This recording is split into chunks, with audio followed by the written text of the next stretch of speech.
Hey, this is Joe, Gray Bench Electronics. Welcome back to the pedal teardown series where I take apart new and interesting pedals and show you what's going on inside. Today we have the Strymon Big Sky Reverb.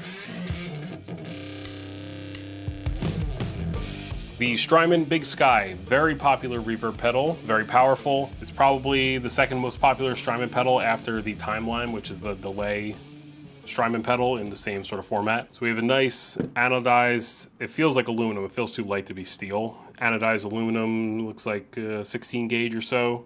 Folded aluminum enclosure here, anodized blue. The logos here are in either a silkscreen or a UV print. Foot switches are non-latching, so it's gonna be all relay based most likely with a microcontroller.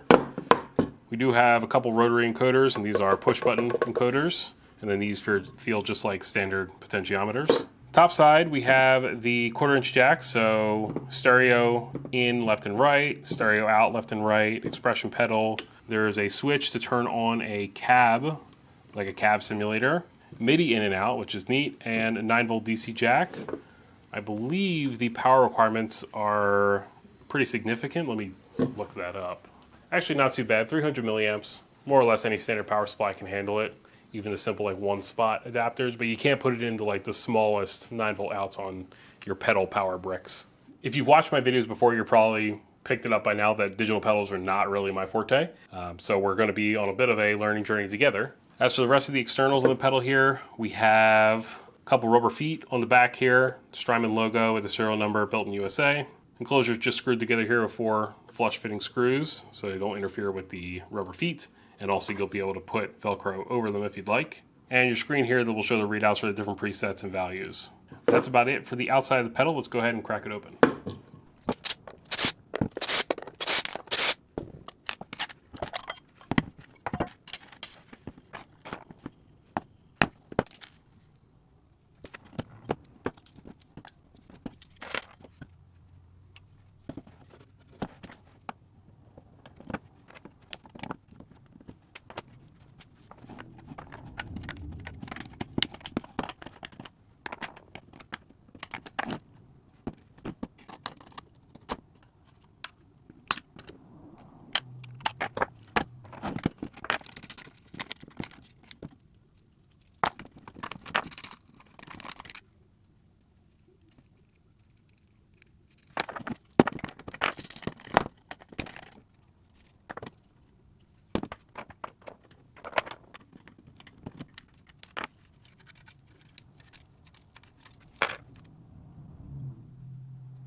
All right, so here is the main processing and the bypassing board for the Strymon Big Sky. So we've got the input and output 1/4" jacks here, the MIDI jacks, the cab sim switch, the DC jack. The main processor here is an Analog Devices, I'm going to read out the code, ADSP-21369 KSWZ-5A, and the lower stuff looks like just different batch numbers. So that's a multi-pin, most likely DSP chip, digital signal processing chip, and then a bunch of associated chips here, mostly surface mount. We do have one through-hole dip package here, which is, the markings are extremely light, it's hard to read that one. So one through-hole package there. We have some through-hole caps over here, a little transformer. Here's the 2 relays for the stereo input and output switching, presumably. I believe the Strymons are advertised as having analog through signal, and so having these relays probably goes along with that. It's possible that this company here, Damage Control Engineering LLC, did the PCB design. Maybe that's just a subsidiary or partner with Strymon, not sure about that. On the flip side here, we have a huge array of surface mount resistors and capacitors.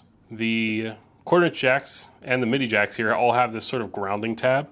I believe this is actually like a spring tab because there is a matching strip of unanodized enclosure here that those grounding strips are going to press against. And that's going to give enclosure ground to, it's going to connect enclosure ground to circuit ground and give good RF shielding to the circuit here. The capacitors here appear to all be Nichicon capacitors. I'm not sure about the surface mount electrolytics here. And of course the surface mount fixed components down here are way too small to read.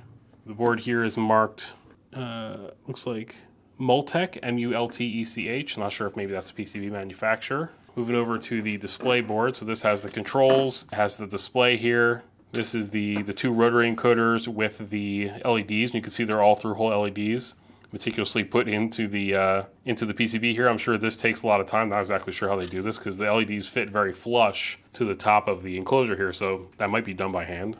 Here's the indication LEDs for the 3 foot switches. PCB design for this seems like it's the same company, Damage Control Engineering. Again, we have more surface mount capacitors, more ICs, more dual diodes or JFETs or whatever these are, transistors up here. These are the little pins for the foot switches. This is the way they connect. And so when the foot switch dies, you don't have to send the whole thing in. Strymon could theoretically just send you a replacement foot switch. You pull the old one out, push the new one on, you're golden.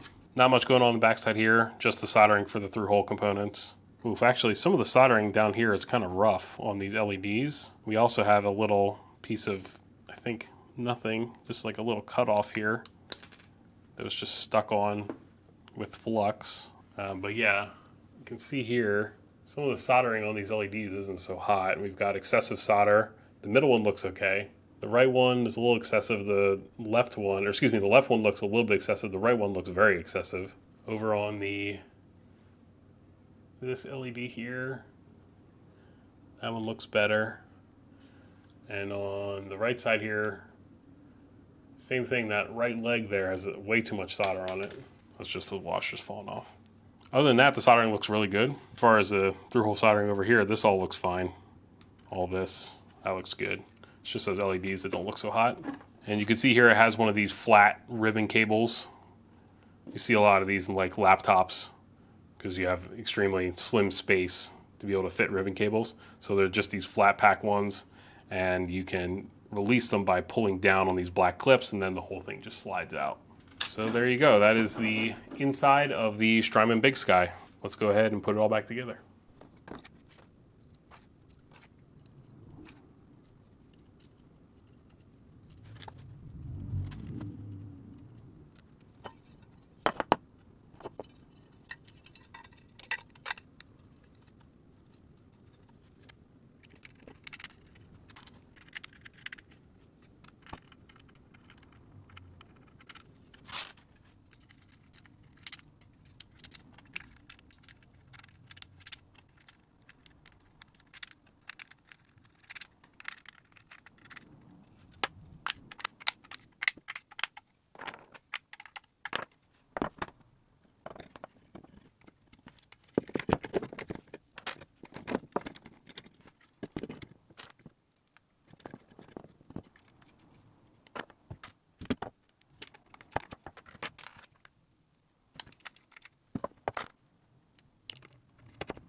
All right, that was a teardown of the Strymon Big Sky Reverb. If you have any questions or recommendations for pedal you want to see on an upcoming teardown episode, let me know in the comments. If you enjoyed the video, I'd appreciate you hitting the like button and subscribing. I'm Joe from Graybench Electronics. Thanks for watching.